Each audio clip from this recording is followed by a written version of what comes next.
तो दोस्तों आज मैं लेकर के आया हूं सबसे इंपॉर्टेंट चैप्टर जिससे रेलवे में सबसे ज्यादा क्वेश्चन दागे जाते हैं। जी हां दोस्तों, उसी चैप्टर से मैं 20 इंपॉर्टेंट क्वेश्चन का सेट लेकर के आया हूं। जैसा कि आपको पता ही है कि मैं डेली 20 इंपॉर्टेंट क्वेश्चन का सेट लेकर के आता हूं जो बहुत इंपॉर्टेंट होता है और आरआरबी एग्जाम में आने की संभावनाएं बहुत ज्यादा होती है। जी हां दोस्तों, तो आज का चैप्टर आप देख लीजिए क्या है कि इलेक्ट्रिक करंट यानी कि विद्युत धारा। जी हां, इलेक्ट्रिसिटी से है।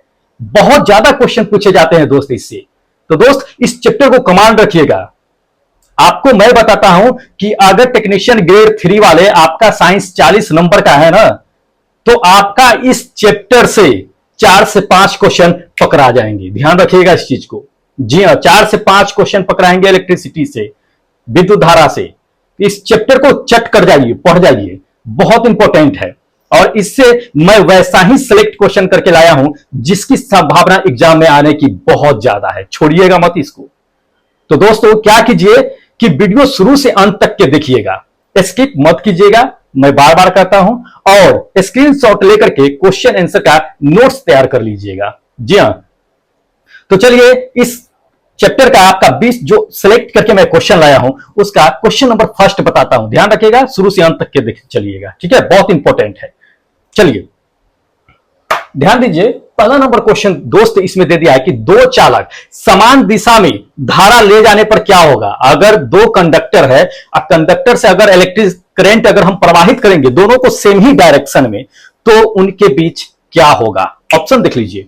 ऑप्शन नंबर फर्स्ट में इसमें दे दिया है कि चालक एक दूसरे को आकर्षित करेंगे, या दूसरा दे दिया है कि चालक को प्रतिध्वनि होगा, ये होगा, या तीसरा दे दिया है कि चालक एक दूसरे को क्या करेंगे, प्रतिकर्षित करेंगे यानी रिपेल करेंगे, क्या करेंगे। चौथा इसमें दे दिया है कि दोनों चालक के बीच जो है वोल्टता बढ़ जाएगी। तो दोस्त ध्यान रखिए, क्वेश्चन पूछा गया है, आपसे भी पूछा जा सकता है। बहुत इंपॉर्टेंट क्वेश्चन मैं इस वीडियो में लेकर आया हूं। वाइल लैंग्वेज यानी कि दोनों लैंग्वेज में मैं कर दिया हूं आपको, ताकि जो इंग्लिश में समझने वाले होंगे वो देख करके इसे समझ लेंगे। अब ये मत कहिएगा हमको कि अंग्रेजी में भी पढ़ दीजिए। दोस्त मैं अंग्रेजी में नहीं पढ़ पाऊंगा क्योंकि बहुत ज्यादा टाइम लग जाएगा। अब ये नहीं कि अंग्रेजी नहीं आता है पढ़ने, दोस्त टाइम ज्यादा लग जाएगा, इसलिए मैं बता रहा हूं। आप अंग्रेजी में समझ लीजिए, हिंदी में मैं बता रहा हूं आपको। तो चलिए इसका ऑप्शन जो होगा मैं आपको करेक्ट ऑप्शन बताता हूं दोस्त। इसमें क्या है कि फर्स्ट नंबर मेरा ऑप्शन होगा कि चालक एक दूसरे को आकर्षित करेंगे। जी हां, अब कैसे आकर्षित करेंगे ये भी समझ लीजिए। फोटो के माध्यम से आपको समझाते हैं, बिल्कुल समझा के जाएंगे, बिल्कुल नहीं छोड़ेंगे। 40 में 40 दिलाकर रहेंगे, ये मैं वादा करता हूं। ध्यान रखिएगा इस चीज को। चलिए दिखाते हैं आपको। ये दो वायर है, ठीक है। जब इससे क्या होता है ना कि इलेक्ट्रिक करंट सप्लाई की जाती है दोस्त, तो जब इलेक्ट्रिक करंट सप्लाई की जाती है तो क्या होता है कि ये वायर जो है अपने चारों ओर जो है मैग्नेटिक फील्ड उत्पन्न करती है, और ये भी मैग्नेटिक फील्ड क्या करती है कि उत्पन्न करती है। तो मैग्नेटिक फील्ड उत्पन्न करती है और दोनों एक ही सेम डायरेक्शन में जा रही है। तो सेम डायरेक्शन में जाने से क्या होता है कि ये दोनों के बीच क्या होता है कि आकर्षण बल लगता है, एक दूसरे को अट्रैक्ट करते हैं। अब इसको अगर आपको प्रूफ करना है कि तार में अगर क्या होता है, किसी भी कंडक्टर तार ले लेते हैं, चाहे तांबा हो, चाहे आपको एल्युमिनियम हो या चांदी का हो, कोई भी तार हो, अगर उससे इलेक्ट्रिक करंट आप सप्लाई कीजिएगा ना तो उसके चारों ओर विद्युत चुंबकीय क्षेत्र उत्पन्न होता है। इसको अगर आपको प्रूफ करना है दोस्त, तो घर में वायर होंगे, या आप लगा लीजिएगा सॉकेट से वायर, उसमें करंट प्रवाहित कीजिएगा, एक निडल ले लीजिएगा, सुई, और उसमें सटाइएगा। सटाने के बाद क्या होगा कि निडल जो है लटक जाएगा। एक और तार ले लीजिए आप, उससे भी करंट प्रवाहित कीजिए, उस तार को क्या कीजिए, उस निडल के पास ले जाइए, वो निडल क्या होगा कि नीचे आ जाएगा, नीचे वाले वायर में सट जाएगा। तो ये प्रयोग आप करके देख सकते हैं, आपको इससे क्या होगा कि याद भी हो जाएगा, पता भी होगा कि क्या है सही में, ठीक है। तो ये कारण होते हैं कि ये चालक क्या होंगे, कंडक्टर जो होते हैं एक दूसरे को अट्रैक्ट करेंगे, आकर्षित करेंगे, ठीक है। चलिए सेकेंड नंबर क्वेश्चन पे चलते हैं दोस्त। सेकेंड नंबर क्वेश्चन दे दिया है इसमें कि निम्नलिखित में से कौन सा प्रभाव जो है विद्युत धारा के कारण नहीं होता है। जी हां, विद्युत धारा के कारण नहीं होता है, कौन सा प्रभाव है ये बताना है। ऑप्शन आप देख लीजिए।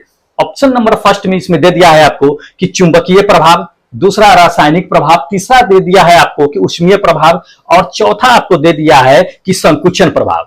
दोस्त ध्यान रखिए, जब किसी कंडक्टर से अगर हम इलेक्ट्रिक करंट प्रवाहित करेंगे तो कौन सा प्रभाव नहीं होगा इसमें, ध्यान रखिए, कौन सा इफेक्ट देखने के लिए हमको नहीं मिलेगा। तो ध्यान रखिए, इसमें हम आपको बताए हैं कि किसी वायर से अगर इलेक्ट्रिक करंट प्रवाहित करेंगे, विद्युत धारा प्रवाहित करेंगे, तो उसके चारों ओर क्या होता है, चुंबकीय क्षेत्र उत्पन्न होता है। तो ये फर्स्ट तो होगा ही, ये तो श्योर है। दूसरा, रासायनिक प्रभाव भी होगा। कैसे होगा पता है, कि क्योंकि जब इलेक्ट्रिक करंट सप्लाई होता है तो इलेक्ट्रिक कब उत्पन्न होता है, इलेक्ट्रॉन प्रवाह होता है, उसके कारण आवेश उत्पन्न होता है, और आवेश के कारण ही क्या होता है कि इलेक्ट्रिक करंट उत्पन्न होता है, नेगेटिव पॉजिटिव जो होता है सो, ठीक है। तो इसलिए रासायनिक प्रभाव भी दिखाएगा इसमें, उष्मीय प्रभाव भी दिखाएगा, थर्ड नंबर है सो। अब कैसे उष्मीय प्रभाव दिखाएगा, देखिए, जब किसी भी वायर से इलेक्ट्रिक करंट हम सप्लाई करते हैं ना दोस्त, तो उसमें क्या होता है कि थोड़ा ना थोड़ा रेजिस्टेंस तो होता ही है। चाहे आप सिल्वर का वायर ले लीजिए, गोल्ड का वायर ले लीजिए, कॉपर का वायर ले लीजिए, एल्युमिनियम का वायर ले लीजिए, कोई भी वायर ले लीजिए, थोड़ा ना थोड़ा सोना चांदी वाले वायर में भी रेजिस्टेंस होता है। आप प्योर गोल्ड तो यूज नहीं कीजिएगा वायर में, उसे, क्योंकि प्योर गोल्ड क्या होता है, एक तो लिक्विड की तरह होता है, तो वो तो वायर बन नहीं सकता। तो वायर बनाने के लिए आपको क्या करना पड़ेगा, उसमें थोड़ा बहुत जो है ठोस बनाने के लिए उसको कॉपर उसमें मिलाना पड़ेगा, और कॉपर मिलाइएगा तो थोड़ा बहुत तो रेजिस्टेंस होता ही है उसमें। तो जब रेजिस्टेंस होता है, धारा प्रवाहित उससे करते हैं, तो उसमें हीट उत्पन्न होता ही है। हीट रेजिस्टेंस के कारण ही उत्पन्न होता है, प्रतिरोध के कारण ही उत्पन्न होता है। तो ये उसमें प्रभाव भी दिखाएगा। दिखाएगा कौन नहीं, तो दोस्त इसमें संकुचन प्रभाव नहीं दिखाएगा। संकुचन प्रभाव मतलब सिकुड़ना, क्या हम इलेक्ट्रिक करंट उसमें प्रवाहित करते तो क्या वो संकुचित हो जाता है, नहीं होता है दोस्त। अगर ऐसा होता तो हर वायर जो है संकुचित होकर के टूट जाता, लेकिन ऐसा नहीं होता है, थोड़ा बहुत चलिए होता। तो इसमें ये मेरा जो है फोर्थ नंबर ऑप्शन जो है करेक्ट है दोस्त। देख लीजिए, पूछा हुआ क्वेश्चन है, इंपॉर्टेंट है, यहां है, हाँ ये पूछा हुआ क्वेश्चन है, इंपॉर्टेंट है, ध्यान रखिएगा इस चीज को दोस्त, छोड़िए मत, शुरू से अंत तक के देखिए। मैं आपको विश्वास दिलाता हूं, जो एग्जाम होगी आरआरबी की टेक्नीशियन की दोस्त, उसमें पूरा का पूरा मार्क्स दिलाने का गारंटी लेता हूं मैं, ध्यान रखिए, इसलिए छोड़िए मत। इलेक्ट्रिसिटी से, विद्युत धारा से बहुत ज्यादा क्वेश्चन दागे जाते हैं। अभी यही नहीं है सेट, इसके आगे भी विद्युत धारा से मैं सेट लाऊंगा, लेकिन 20-20 का सिलेक्ट करके लाता हूं ताकि आपका ज्यादा टाइम ना लगे, ठीक है। चलिए आपका नेक्स्ट क्वेश्चन पे लेके चलते हैं दोस्त। अगला क्वेश्चन आपको दे दिया है कि इनमें से कौन सी धातुओं का उपयोग जो है विद्युत तार बनाने के लिए किया जाता है। ध्यान रखिएगा, विद्युत धारा वाली जो होता है, विद्युत तार जो होता है, इलेक्ट्रिसिटी करंट के लिए जो है तार किसका बनाने के लिए करते हैं। तो फर्स्ट नंबर में ऑप्शन दे दिया है सिल्वर यानी चांदी, दूसरा तांबा, तीसरा आपको दे दिया है मैग्नीशियम, चौथा दे दिया है लेड यानी कि सीसा। तो दोस्त किसका इस्तेमाल करते हैं, ध्यान रखिए, मुझे पता है कि आप क्या मारिएगा, कई बार पूछा गया है ये क्वेश्चन है, ध्यान रखिए। तो देख लीजिए, इसमें तार बनाने के लिए जो इस्तेमाल करते हैं दोस्त, वो हम करते हैं तांबा का यानी कॉपर का। अब कहिएगा कि चांदी का भी तो करते हैं, नहीं दोस्त, पहले समय में किया जाता था, लेकिन अब ये इतना कॉस्टली हो गया है कि लोग इसे परचेज नहीं कर पाएंगे, इसलिए इसे रोक दिया गया। पहले के समय में कॉइल के रूप में सिल्वर का यूज किया जाता था, क्योंकि इससे बहुत ज्यादा क्या होता है कि करंट मतलब कि लॉस नहीं होता है, लॉस नहीं होता, रेजिस्टेंस न के बराबर होता है रेजिस्टेंस बट न के बराबर होता है, इसलिए करता था। लेकिन उसमें क्या होता था कि खर्च ज्यादा लगते थे, इसलिए धीरे धीरे उसको हटा करके क्या किया गया कि तांबे का यूज कर लिया गया, और तांबे को क्या हुआ कि तार के रूप में यूज करते हैं। सबसे बेटर अभी के समय में तांबा ही चल रहा है, इसलिए मेरा क्या होगा करेक्ट आंसर, तांबा यानी कि कॉपर होगा। ध्यान रखिएगा इस चीज को, इंपॉर्टेंट क्वेश्चन है, स्क्रीनशॉट लेकर के दोस्त नोट तैयार करते चलिएगा, आपके लिए बहुत इंपॉर्टेंट है। चलिए अगले क्वेश्चन पे लेकर के चलते हैं दोस्त। अगला क्वेश्चन आपको दे दिया है कि निम्नलिखित में से कौन से, ठीक है, वैज्ञानिक ने दो आवेशों के बीच आकर्षण या प्रतिकर्षण बल को नियंत्रित करने वाले नियम को जो है दिया था। जी हां, किस वैज्ञानिक ने दिया था कि दो आवेश अगर रखते हैं तो उसके बीच आकर्षण होता है, प्रतिकर्षण होता है, उसके अगर बीच बल लगता है, तो किस वैज्ञानिक ने दिया था इस चीज को। तो ध्यान रखिए, इसमें आपको ऑप्शन देते हैं, ऑप्शन से आप समझ लीजिए। पहला ऑप्शन आपको दे दिया है कि चार्ल्स डुफे ने दिया था, दूसरा आर्किमिडीज ने दिया था, तीसरा माइकल फैराडे ने दिया था, चौथा कूलम्ब्स ने दिया था। जी हां, आपका पता है आवेश का ऐसा ही मात्रा किसका क्या होता है, कूलम्ब होता है, पता है ना आपको। ये तो सब जानते हैं कि आवेश का मात्रक कूलम्ब होता है। किसने दिया था? ये कूलम्ब साहब ही दिए थे। तो ये चार्ल्स कूलम्ब ही दिए थे। उन्होंने ये बताया था कि अगर दो आवेश को रखा जाए, उसके बीच की दूरी कुछ भी रख दे, उस दोनों पर अगर कोई बल अगर अप्लाई किया जाए तो उस पर क्या आकर्षण या विकर्षण दोनों बल क्या होता है कि आवेश पे लगते हैं। ध्यान रखिएगा।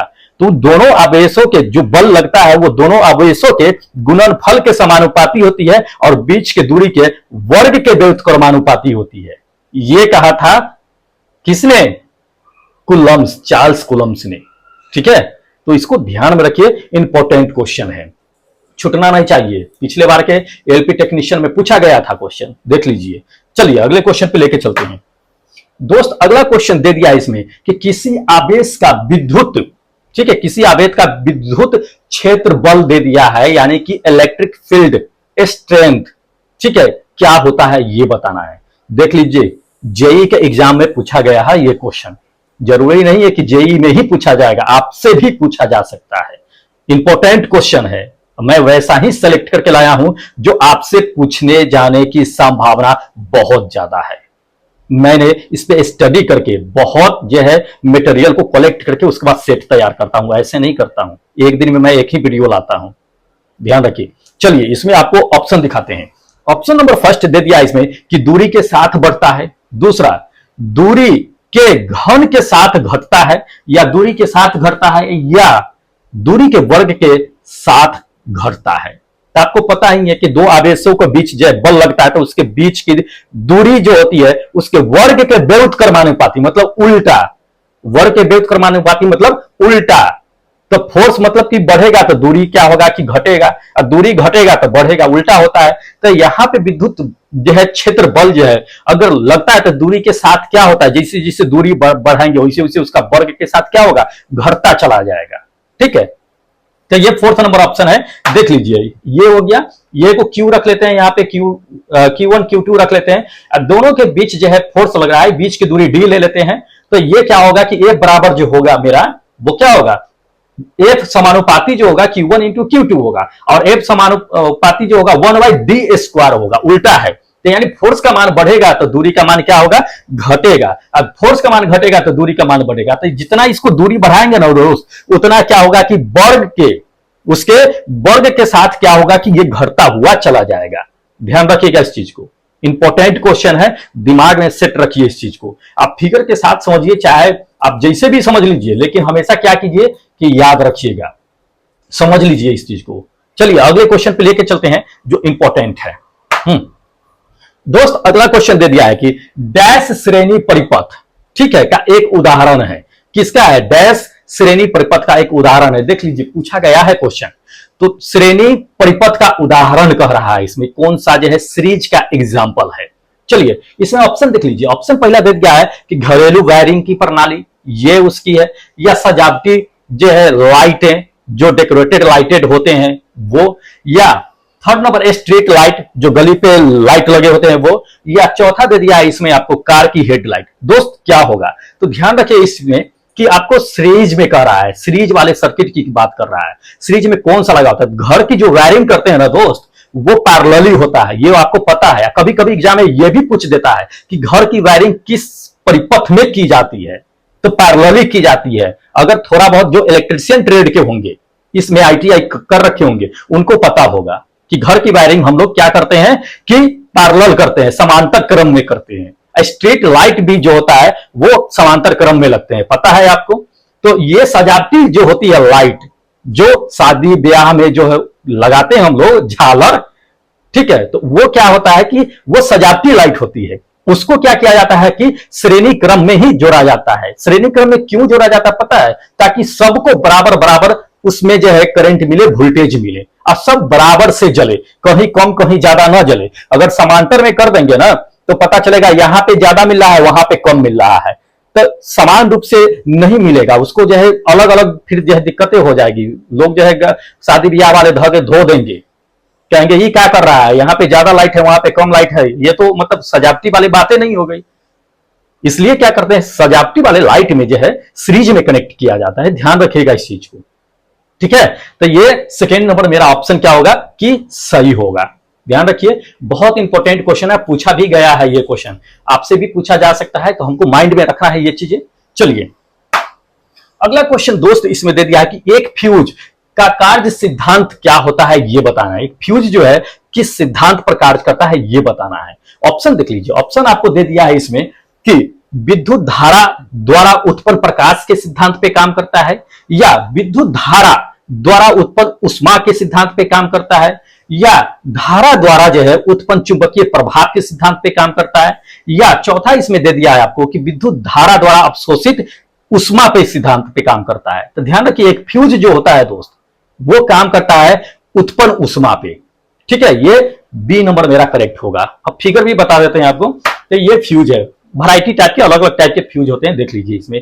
तो ये फ्यूज है, फ्यूज जो है ऊष्मा विद्युत धारा द्वारा उत्पन्न ऊष्मा के सिद्धांत पे काम करता है। जब भी क्या होता है कि एक रेटिंग होता है फ्यूज का, उस रेटिंग से अधिक अगर विद्युत धारा की ऊष्मा उत्पन्न होती है ना, तो वो क्या होता है कि गल जाता है, टूट जाता है, और आगे जो करंट होता है उसको भेजने से रोक देता है वो। जिससे क्या होता है कि उसके आगे जो उपकरण लगे होते हैं, जैसे फैन हो गया, टेलीविजन हो गया, फ्रिज हो गया, एसी हो गया, वो सब क्या होता है कि क्षति होने से बच जाता है। और बचाता कौन है? फ्यूज। इसलिए फ्यूज का इस्तेमाल किया जाता है। उस रेटिंग से ज्यादा अगर धारा प्रवाहित हो रहा है तो स्वाभाविक है कि हीट भी उत्पन्न होगा, जिसके कारण वो गल जाता है और आगे के उपकरण को सुरक्षा दे देता है। ठीक है, समझ गए हैं आप? बहुत इंपॉर्टेंट है और पूछा भी गया है ये क्वेश्चन, ध्यान रखिए इस चीज को, तो हमको भूलना नहीं है। चलिए हम आपको भूलने देंगे, ऐसा हो सकता है नहीं, इस प्लेटफॉर्म पे आया दोस्त तो टेक्नीशियन ग्रेड 3 वाले 40 में 40 मार्क्स दिवाएंगे, ये मेरी गारंटी है। बस ध्यान से पढ़िए, और जितने भी चैप्टर है मैंने चैप्टर वाइज वैसे वीडियो डाल रखा है, तो आप वहां लिंक डिस्क्रिप्शन बॉक्स में दिया हुआ है, आप वहां से जाकर के सारे वीडियो देख डालिए और एक नोट्स तैयार कर लीजिए और उसको पढ़िए। पीडीएफ आपको हम प्रोवाइड करा देंगे।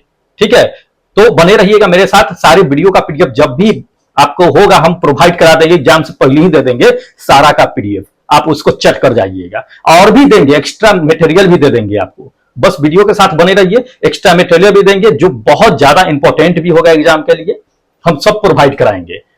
अभी तो वीडियो चैप्टर वाइज बन रही है ना, तो चैप्टर वाइज आपको हम प्रोवाइड करा रहे हैं वीडियो, तो ध्यान रखिए, बने रहिएगा, तभी कुछ होगा। चलिए अगले क्वेश्चन पे चलते हैं दोस्त। अगला क्वेश्चन दे दिया है इसमें कि विद्युत परिपथों में विद्युत धारा प्रवाह के कारण, कहता है कि विद्युत धारा प्रवाह के कारण के किसके रूप में जो है हानियां होती है, किसके रूप में। तो जब विद्युत धारा हम प्रवाह करते हैं तो कुछ तो लॉस होती होगी ना, तो किस रूप में वो लॉस होती है धारा, ये बताना है हमें।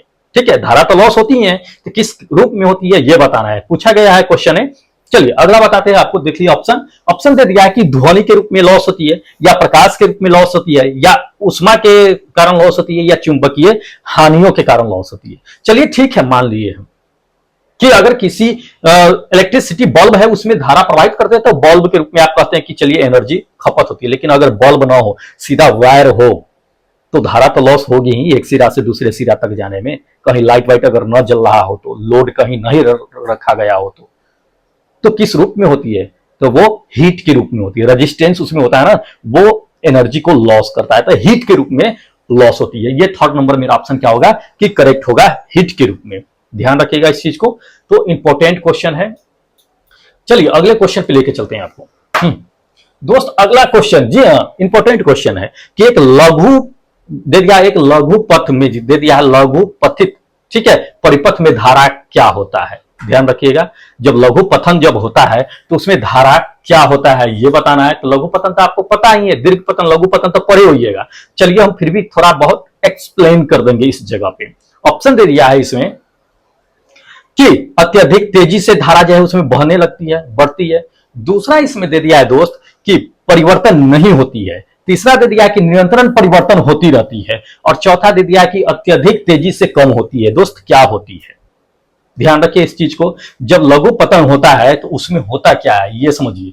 तो दोस्त जब लघु पतन होता है ना, तो उसमें जो होता है आपका जो है तेजी से क्या होता है कि उसमें धारा बहने लगती है। तो ये फर्स्ट नंबर मेरा ऑप्शन क्या होगा कि करेक्ट होगा। अब कैसे होगा ये भी समझ लीजिए, थोड़ा समझना है ना लघु पतन में। देखिए समझिए इस चीज को, लघु पतन जब होती है तो धारा उसमें क्या होता है कि तेजी से बढ़ जाती है। क्या होता है कि कभी कभी आपको जो है खराब हो जाने ठीक है, या क्षतिग्रस्त हो जाने के कारण क्या होता है कि दो तार जो होता है आपस में कांटेक्ट हो जाते हैं, सट जाते हैं, संपर्क में आ जाते हैं, जिसके कारण स्पार्क होता है। स्पार्क होने से क्या होता है कि प्रतिरोध वहां लगभग 0 हो जाता है और धारा का मान काफी तेज हो जाता है। रेजिस्टेंस 0 हो जाता है और धारा का मान काफी तेज हो जाता है, जिसके कारण क्या होता है कि धारा काफी तेज बहने लगता है और अधिक धारा बहने के कारण ही क्या होता है कि तार पिघल करके टूट जाता है और इसी को लघु पतन के नाम से जानते हैं। ध्यान रखिएगा इस चीज को, ठीक है। इसलिए ये फर्स्ट मेरा ऑप्शन करेक्ट है। चलिए अगले क्वेश्चन पे लेके चलते हैं आपको। दोस्त अगला क्वेश्चन आपको दे दिया है इसमें कि श्रेणी संयोजन में प्रत्येक प्रतिरोध से गुजरने वाली धारा क्या होती है। तो ये श्रेणी क्रम में दे दिया है। आपको पता है कि धारा क्या होती है, तो प्रत्येक श्रेणी क्रम में जो है अगर हम धारा को कनेक्ट कर देंगे तब क्या होगा। ऑप्शन देख लीजिए, ऑप्शन दे दिया है इसमें। पहला कि धीरे धीरे बढ़ जाती है, दूसरा उसकी मोटाई के समानुपाती होती है, तीसरा उसके प्रतिरोध के समानुपाती होती है, चौथा सभी प्रतिरोध क्या होते हैं कि बराबर होते हैं। जी हाँ, जब हम क्या करते हैं कि श्रेणी क्रम में अगर कनेक्ट करते हैं तो आपको बताया है ना कि सब में बराबर बराबर जो है वोल्टेज जाएगा, धारा जाएगा सभी में बराबर रूप से, तभी तो सजावटी लाइट का यूज करते हैं, तो सभी बराबर रूप से जलेंगे। जितना ये लाइट करेगा उतना ही अगला लाइट करेगा। ध्यान रखिएगा इस चीज को। तो इसमें क्या होता है कि प्रतिरोध भी क्या होता है कि बराबर होता है। तो ये फोर्थ नंबर मेरा ऑप्शन क्या होगा कि सही होगा कि उसमें क्या होता है कि प्रतिरोध बराबर होता है। ध्यान रखिएगा इस चीज को, पूछा गया है ये क्वेश्चन, ठीक है। आपको अगले क्वेश्चन पे लेकर के चलते हैं। दोस्त अगला क्वेश्चन आपको दे दिया है कि त्योहारों के समय में भवनों में जो लाइट लगाई जाती है, जो झालरें होती हैं, डेकोरेटेड लाइट या फेस्टिवल लाइट जिसको बोलते हैं, वो किसका उदाहरण है। देख लीजिए, आपको तो इससे पहले बता ही दिया है, तो बस वही चीजें दे दिया है। तो ऑप्शन देख लीजिए डायरेक्ट। ऑप्शन श्रेणी पथ में क्या होता है कि जुड़ा होता है, सीरीज कनेक्ट रहता है। ये तो बता ही दिए, समझा ही दिए हैं। तो ये क्वेश्चन पूछा गया है, इसलिए हमने आपको क्या किया कि एक बार रिपीट कर दिया कि चलो आपको भी रिमाइंड हो जाए, ठीक है। चलिए अगले क्वेश्चन पे चलते हैं। दोस्त अगला क्वेश्चन दे दिया है इसमें कि किसी परिपथ में विद्युत धारा प्रवाह किसके द्वारा जो है क्या होता है कि संभव होता है। अगर किसी परिपथ में विद्युत धारा प्रवाह हो रहा है तो किसके कारण पॉसिबल होता है, ये बताना है। तो आपको भी हम बता रखे हैं इससे पहले क्वेश्चन, लेकिन देख लीजिए कितना बार पूछा गया है ये क्वेश्चन। जेई से लेकर के जो है आपको एएलपी तक के पूछा गया है, ग्रुप डी में भी पूछा गया है, सभी में पूछा गया है, पूछा भी जा सकता है। आपसे इंपॉर्टेंट है, ज्यादा डीपली नहीं पूछता है, बट ठीक है, पढ़ना तो है ही हमें। ऑप्शन देख लीजिए। ऑप्शन फर्स्ट में इलेक्ट्रॉन, दूसरा इलेक्ट्रोड, तीसरा न्यूट्रॉन, चौथा आपको दे दिया है प्रोटॉन। तो दोस्त किसके कारण परिपथ में जो है धारा पॉसिबल होता है बहना, तो आपको तो हम बता ही दिए हैं कि इलेक्ट्रॉन के कारण। इलेक्ट्रॉन के कारण ही आवेश उत्पन्न होता है, उसी के कारण करंट जाती है। पॉजिटिव नेगेटिव जो होती है आवेश, उसी के कारण तो करंट बहती है। अब थोड़ा इलेक्ट्रॉन के बारे में भी समझ लेते हैं हम, ठीक है। तो इलेक्ट्रॉन क्या होता है कि जिस परिपथ में गति करता है उसी परिपथ में वो धारा बनाता है। इलेक्ट्रॉन जो है पहले तो आवेश बनाता है इलेक्ट्रॉन से, उसके बाद जो है वो करंट बनता है उसी परिपथ में। इसकी खोज किसने किया था, आपको पता होना चाहिए। कभी कभी एग्जाम में दे देता है कि इलेक्ट्रॉन का खोज किसने किया था। याद रखिएगा, जे थॉमसन ने किया था। किसने किया था? जे थॉमसन ने, ठीक है। आपको पता है कि इसका एसआई मात्रक क्या होता है करंट का, तो करंट का एसआई मात्रक तो एम्पियर होता है। आपको पता होना चाहिए ये चीजें, और मैंने बहुत पहले प्रीवियस जो क्लास हुआ था उसमें मैंने आपको बता दिया था, ठीक है। तो ये आपको पता होना चाहिए। ध्यान रखिएगा, इलेक्ट्रॉन का जो होता है वो प्रति सेकेंड जो कितना इलेक्ट्रॉन तार से जो है प्रवाह हो सकता है, तो ध्यान रखिए, नोट कर लीजिए इसको। 6.25 इंटू 10 टू द पावर 18, ठीक है। इतना क्या होता है कि इलेक्ट्रॉन जो है एक तार से प्रवाह होते रहता है। ध्यान रखिएगा इस चीज को, बहुत इंपॉर्टेंट है। अब जितना एक तार के एक सिरे से इलेक्ट्रॉन जाती है उतना ही दूसरे सिरे से भी निकल जाती है, इलेक्ट्रॉन लॉस नहीं होता है। ध्यान रखिएगा इस चीज को। तो ये चीजें है आपको समझना है। चलिए अगले क्वेश्चन पे आपको लेके चलते हैं। दोस्त अगला क्वेश्चन इसमें दे दिया है कि वोल्टेज को स्थिर रखते हुए, अगर वोल्टेज को हम क्या करें कि स्थिर रख दें, उसमें जो लैंप लगा हुआ है उसको क्या करें कि श्रेणी क्रम में जोड़ दें, तो परिपथ में कुल धारा का मान क्या होता है। देख लीजिए, पूछा गया है कई बार ये क्वेश्चन, तो आपको समझना चाहिए। ऑप्शन देख लीजिए। ऑप्शन दे दिया कि बढ़ता है, दूसरा घटता है, तीसरा समान रहता है, चौथा आपको दे दिया है कि अनंत हो जाती है। अगर हम वोल्टेज को स्थिर रखें और सर्किट को सीरीज में कनेक्ट कर दें तो आगे जो उसकी कुल धारा होगी वो क्या होगी। तो दोस्त सीरीज में अगर कनेक्ट कराया तो सब में तो बराबर बराबर क्या होगा कि धारा बढ़ जाती है। तो जितना हम प्रवाह करेंगे क्या उतना आउटपुट मिलेगा कुल वहां पे नहीं मिलेगा। तो वहां क्या होती है कि घट जाती है। तो ये सेकेंड नंबर मेरा ऑप्शन होगा कि वहां पे क्या होती है कि घट जाती है। ध्यान रखिएगा इस चीज को, श्रेणी क्रम में उतना नहीं मिल पाती है। अगले क्वेश्चन पे चलते हैं। हाँ, नेक्स्ट क्वेश्चन दे दिया कि इलेक्ट्रिकल वायर के लिए यानी हेतु अंतरराष्ट्रीय रंग जो कोड होता है उसके अकॉर्डिंग क्या होता है कि निम्नलिखित में से कौन सा विकल्प जो है क्या है कि न्यूट्रल वायर के लिए है। जी हाँ, जब हम घर में वायरिंग कराते हैं तो न्यूट्रल वायर के लिए कौन सा कलर देते हैं, इंटरनेशनल यानी अंतरराष्ट्रीय कोड होता है उसका, उसी के अकॉर्डिंग क्या होता है कि अगर आप बड़े बड़े अपने घर में अगर वायरिंग करते हैं तो कोई भी वायर लगा देते हैं, चलो लाल पीयर हरियर कुछ लगा दो, न्यूट्रल वायर ना दो तो यो चलेगा, अर्थिंग लगा दो, बात खत्म। लेकिन गवर्नमेंट ऑफिस में या गवर्नमेंट कोई भी काम होती है, अगर वहां अगर काम होता है दोस्त तो वहां इंटरनेशनल कलर कोड के अकॉर्डिंग ही वायर को लगाया जाता है। ध्यान रखिएगा इस चीज को, उससे बाहर नहीं जा सकते हैं क्योंकि वहां पे गवर्नमेंट रूल चलती है। वहां पे अगर आप इधर से उधर कर दीजिएगा तो ठेकेदार का जो है क्या होगा, पता ही है कि ठेकेदार का क्या होता है, तो वो चीज हो जाएगा। इंपॉर्टेंट क्वेश्चन है, पूछा गया था। ध्यान रखिए न्यूट्रल वायर को जो दर्शाते हैं दोस्त वो हम दर्शाते हैं नीले वायर से यानी ब्लू वायर से। लेकिन समझिए इस चीज को, अब नीला वायर यूज नहीं किया जा रहा है। जो नए कंस्ट्रक्शन होते हैं वहां अगर वायरिंग होती है तो अब नीला कम यूज करते हैं लोग, नीले के जगह व्हाइट यानी उजला तार का इस्तेमाल करते हैं न्यूट्रल के लिए। तो या तो इसमें तो उजला व्हाइट तो दिया हुआ है नहीं तो ऑप्शन में हम नहीं मारेंगे, लेकिन अगर ऑप्शन में आपको व्हाइट अगर दे देगा तो आप व्हाइट जरूर मारिएगा, नीला अगर ना रहे तो। या तो नीला यूज करते हैं या तो व्हाइट, अब व्हाइट यूज होने लगा है, इस चीज को ध्यान रखिएगा। तो इसमें व्हाइट नहीं है, नीला मेरा करेक्ट आंसर होगा। चलिए तो समझिए इस चीज को, जो भी नए अपडेट आते रहते हैं उसको भी हम लेकर के आते रहते हैं आपको। चलिए अगले क्वेश्चन पे देते हैं। अगला क्वेश्चन दोस्त जेई में पूछा गया है ये क्वेश्चन कि एक बंद परिपथ में, एक बंद विद्युत परिपथ में क्या कहता है वोल्टेज और दृष्ट धारा का अनुपात क्या होता है। दृष्ट धारा मतलब डीसी करंट, वोल्टेज और डीसी करंट का रेशियो इसमें कहता है कि क्या होता है। ठीक है, जेई के एग्जाम में पूछा गया है क्वेश्चन। देख लीजिए, आपको हम ऑप्शन दिखाते हैं। ऑप्शन देख लीजिए, ऑप्शन नंबर फर्स्ट में दे दिया है कि स्थिर रहता है, दूसरा दे दिया है कि बढ़ता है, तीसरा दे दिया कि बदलता रहता है और चौथा दे दिया है इसमें कि घटता है। दोस्त क्या होता है, तो वोल्टेज और डीसी करंट का रेशियो जो होता है दोस्त वो होता है स्टेबल होता है, कांस्टेंट होता है, कोई बदलता उदलता नहीं है। तो ये फर्स्ट नंबर मेरा ऑप्शन क्या होगा कि सही होगा। ध्यान रखिएगा इस चीज को। तो इंपॉर्टेंट क्वेश्चन सब है दोस्त, स्क्रीनशॉट ले रहे हैं ना, लेते चलिए और कॉपी पे नोट करते चलिएगा। वैसे पीडीएफ जब आएगी हम प्रोवाइड कराएंगे आपको। चलिए एक साथ पीडीएफ दे देंगे आपको। अगला क्वेश्चन दे दिया इसमें कि विद्युत धारा एक सतत यानी कंटिन्यूसली और बंद मार्ग यानी कि क्लोज सर्किट जो होता है सो क्या कहलाता है, ये बताना है आपको।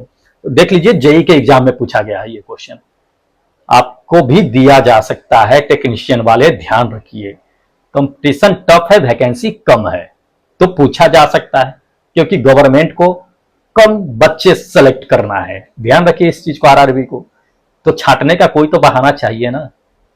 तो चलिए, लेकिन हमको कमांड रखना है पूरा, साइंस में 40 में 40 ठोक के आना है, लेके रहना है टेक्नीशियन का जॉब।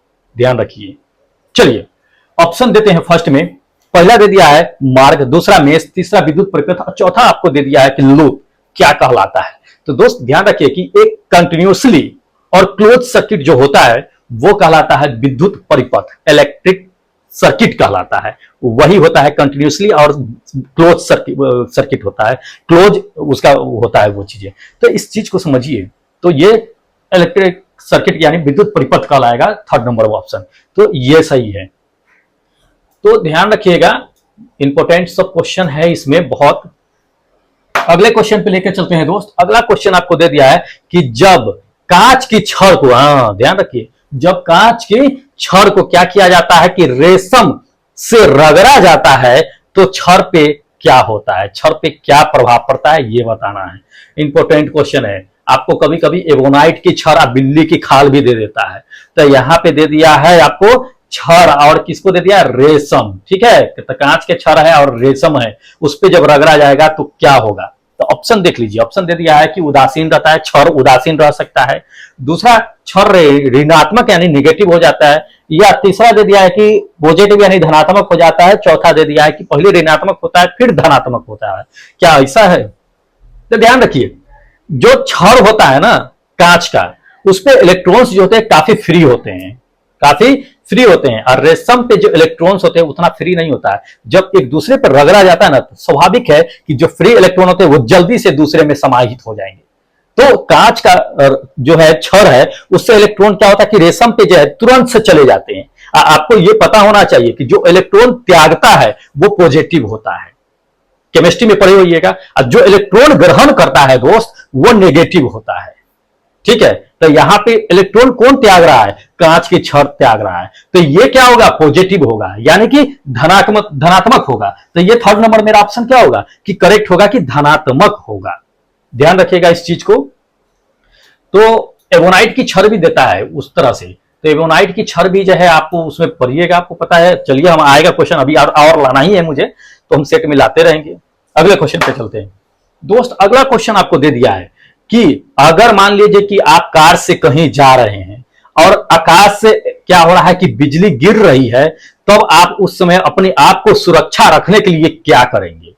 जी हाँ, क्या करेंगे, ध्यान दीजिए। ऑप्शन पे चलते हैं। ऑप्शन फर्स्ट में दे दिया है आपको कि कार से उतर करके जो है नीचे बैठ जाएंगे, या कार के ऊपर बैठ जाएंगे, छतरी पर चढ़ जाएंगे, या कार के खिड़की को बंद करके अंदर बैठ जाएंगे, या फोर्थ नंबर दे दिया है आपको कि कार की खिड़की जो है खोल देंगे। क्या करेंगे आप? तो दोस्त ध्यान रखें इस चीज को, कार के नीचे नहीं बैठेंगे। और क्यों नहीं बैठेंगे पता है? जब इलेक्ट्रिक क्या होता है कि बिजली गिरती है ना, तो बारिश तो होती रहती है। तो मान लीजिए कि बारिश हो रही है, आपको क्या है कि बिजली गिर रही है, तो पानी के कांटेक्ट में आ जाएगा। अगर आप नीचे बैठे हुए तो पानी के कांटेक्ट के सहारे आपको भी करंट मारने की संभावना है, तो झटका लग सकता है, बहुत क्षति हो सकती है। इसलिए ध्यान रखिए, हम वो नहीं करेंगे। कार के ऊपर बैठिएगा तो ऊपर चल जाइएगा, इसलिए कार के ऊपर तो कदापि नहीं बैठेंगे, कभी नहीं बैठेंगे। खिड़की दे दिया है कि कार की खिड़की बंद कर लेंगे। जी हाँ, कार के अंदर हम बैठ करके चारों तरफ से खिड़की जो होती है कार की, वो बंद कर देंगे और आराम से जो है सीट पे बैठ जाएंगे। ठीक है, क्योंकि जितने भी कार के अंदर जो होते हैं सीट होते हैं, इंसुलेटर होते हैं, करंट को प्रवाहित नहीं होने देते हैं। अगर कार के छतरी पर अगर गिर रही है बिजली, तो क्या होगा कि हमें शरीर पे नहीं आएगा, वो इंसुलेटर लगे होते हैं जो आपको क्षति नहीं पहुंचाएगा। खिड़की भी खोल के नहीं रखेंगे, क्योंकि करंट हो सकता है कि बिजली गिर रही है, तिरछी गिरे, हो सकता है कार के अंदर आपको आ जाए, तो ये चीजें हो सकती है। इसलिए ये थर्ड नंबर मेरा ऑप्शन क्या है कि करेक्ट है। ध्यान रखिएगा इस चीज को। अगले क्वेश्चन पे चलते हैं दोस्त। अगला क्वेश्चन आपको दे दिया है कि किसी विद्युत परिपथ में, जी हाँ, किसी विद्युत परिपथ में दे दिया है कि इकाई धन आवेश को एक बिंदु से दूसरे बिंदु तक लाने में किया गया कार्य, उस बिंदु के बीच जो कार्य होता है वो क्या कहलाता है। जी हाँ, ध्यान रखिएगा, बहुत इंपॉर्टेंट क्वेश्चन है ये। चलिए देख लीजिए ऑप्शन, फिर आपको हम समझाते हैं। पहला नंबर दे दिया है कि विभवांतर, दूसरा दे दिया है कि धारा को, तीसरा दे दिया है कि विद्युत धारा की प्रबलता को, चौथा दे दिया है कि प्रतिरोध को। तो ध्यान रखिए, इसमें विभवांतर होगा ऑप्शन। अब समझा देते हैं आपको कि विभवांतर कैसे होगा।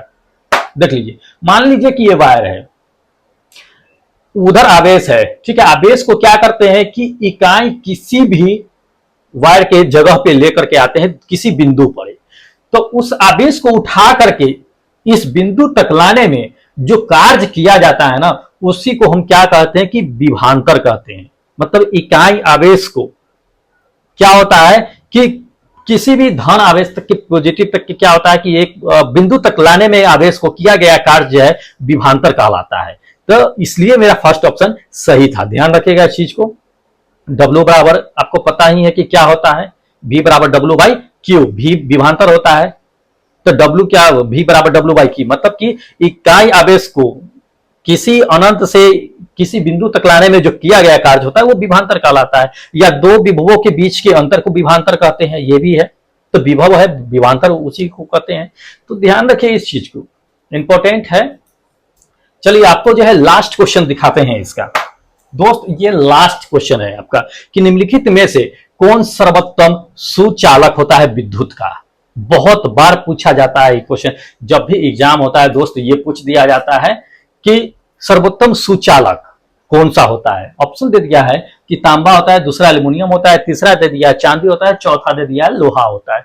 तो दोस्त सर्वोत्तम चालक जो होता है, सबसे अधिक चालक विद्युत का, वो होता है चांदी। अगर सोना देता ना तो चांदी ना मार के हम सोना मार देते ना, क्योंकि चांदी से भी ज्यादा सुचालक कंडक्टर जो होता है सोना होता है। लेकिन इसमें चांदी अधिकांशतः ये पूछा जाता है, जो लोग एग्जाम दे रहे होंगे उनको पता होगा कि लगभग एग्जाम ये क्वेश्चन डाल ही देता है। ठीक है, तो ये आने की संभावना है, बहुत इजी है। ठीक है, क्योंकि पूछा जाता है क्वेश्चन, बार बार पूछा जाता है ये। ठीक है, तो दोस्त चलिए आपको बता देते हैं कि ये जो है दोस्त 20 इंपोर्टेंट क्वेश्चन है। अभी और बचा हुआ है सेट लाना। मुझे 20 का सेट मैं इसी इलेक्ट्रिक करंट से, विद्युत धारा से लेकर के आऊंगा, जो काफी इंपॉर्टेंट होगा। मैं काफी इंपॉर्टेंट क्वेश्चन ही सेलेक्ट करके लाता हूं जो आरआरबी एग्जाम में पूछे जाएंगे। इससे बाहर नहीं आएगा क्वेश्चन, आपको पता है। इसी के इर्द गिर्द आएंगे, इससे बाहर नहीं जाने वाला है, ये मेरी गारंटी है। और रही बात पीडीएफ की, तो दोस्त मैं पीडीएफ भी प्रोवाइड करा दूंगा, बस थोड़ा वक्त दीजिए। सारे वीडियो जो डाल रखे हैं उस सब का पीडीएफ का लिंक हम आपको दे देंगे। जब भी होगा आप वीडियो देखते रहिएगा, हम आपको बता देंगे कि कब डिस्क्रिप्शन में आपका पीडीएफ का लिंक डाल दिया, वहां से आप जाकर के पीडीएफ डाउनलोड कर लीजिएगा। और एक्स्ट्रा भी मटेरियल आपको देंगे, और एक्स्ट्रा भी मटेरियल देंगे जो काफी इंपॉर्टेंट क्वेश्चन है, उस सबका भी हम तैयारी कर रहे हैं लाने का, सब पे काम चल रहा है अभी। तो बहुत सारे क्वेश्चन सेलेक्ट करके आपको देंगे जो आरआरबी एग्जाम में आने की संभावना होगी। जी हाँ दोस्त, साइंस से ध्यान रखिएगा। टेक्नीशियन ग्रेड 3 वाले आप तो बिल्कुल ध्यान रखिए, 40 में 40 ठोक के आना है, ध्यान रखिएगा। हम आपको दिलवाएंगे, भूलिएगा नहीं। कैसे भूल जाइएगा, हम आपको भूलने ही नहीं देंगे। चलिए तो दोस्तों फिर मिलते हैं एक नए वीडियो के साथ, तब तक जय हिंद दोस्तों।